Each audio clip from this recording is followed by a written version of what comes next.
Imagine you have some kind of voice within you that tries to ask yourself, am I behaving morally or not? That voice sometimes is asleep. Hi, I'm Naomi Brockwell for Reason TV, and I'm here at the Games for Change conference at the Tribeca Film Festival, here with Dan Ariely, who is a behavioural economist at Duke University and the author of the recent book, The Honest Truth About Dishonesty, How We Lie to Everyone, Especially Ourselves. So it was lovely to chat with you today. Same here. Great. This, by the way, might have been one of your lies for today, which we often do. We tell white lies to people.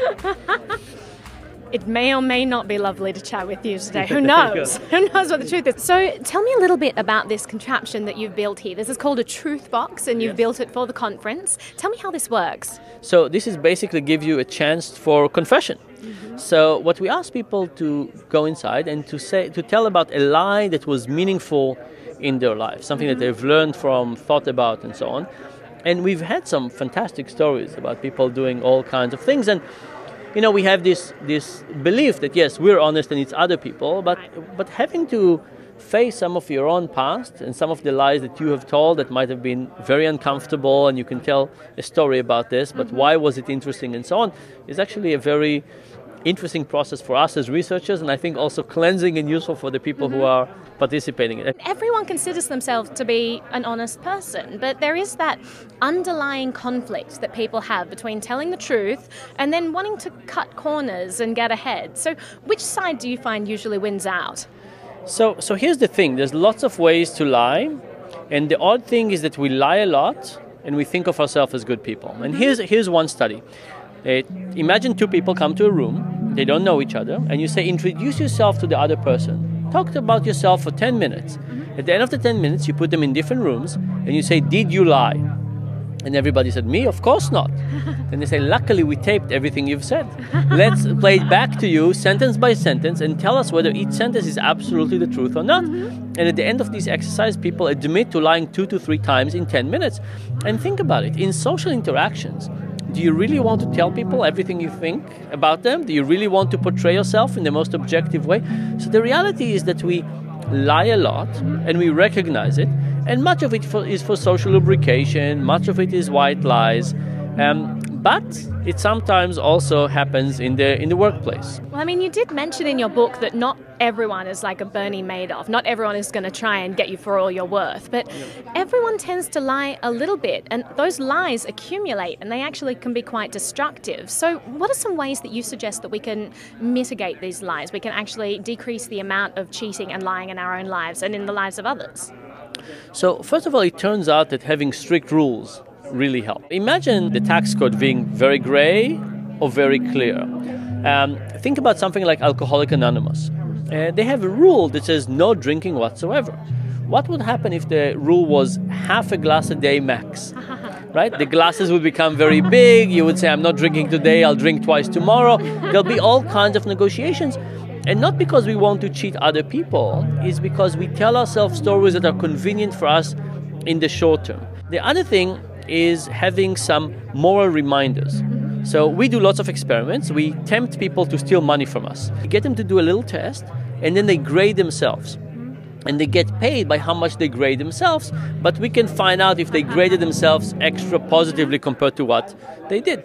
But if we do experiments in which we ask people to first try to recall the 10 Commandments or swear on the Bible or all kinds of things like that, cheating goes down dramatically, sometimes is eliminated. So if you think about it, imagine you have some kind of voice within you that tries to ask yourself, am I behaving morally or not? That voice sometimes is asleep, allowing you to do all kinds of things. But if you just recite the 10 Commandments, thought about morality and so on, all of a sudden you behave better. One of the things we find is a pattern we call the what the hell effect. And the idea is that people kind of cheat a little bit, and at some point they switch and start cheating all the time. And people report on this in dieting. So let's say you have a strict diet, and you start the morning with a muffin, you say, hey, today I'm not a dieter, I might as well enjoy it. And the logic is that we think of ourselves in binary terms. We're either good or bad. Now, if you're 92% good, you can still think of yourself as a good person. But if you're 78% good, is it really worthwhile moving to 82? Maybe not. You might as well go all the way and enjoy it. So we did some experiments with confession. It's a non-Catholic confession. And we found that confession really helps. So the moment you declare what you've done badly, you are able to start a new page.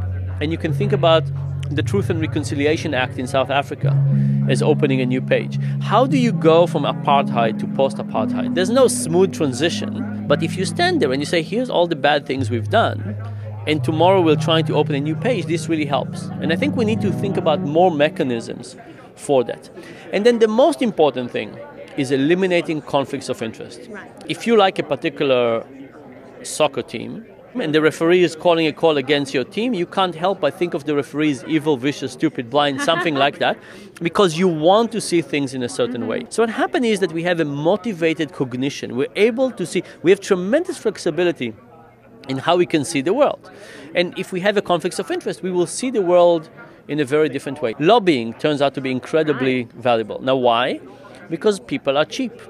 And what I mean is that you can buy somebody a sandwich and a drink, and all of a sudden they start seeing life from your perspective. Do you find that there are certain types of people who are more honest than others? So in that respect, I'd probably say that, you've got politicians up here who are more dishonest, and perhaps nuns and firemen down here. Or do you see lying as being universal?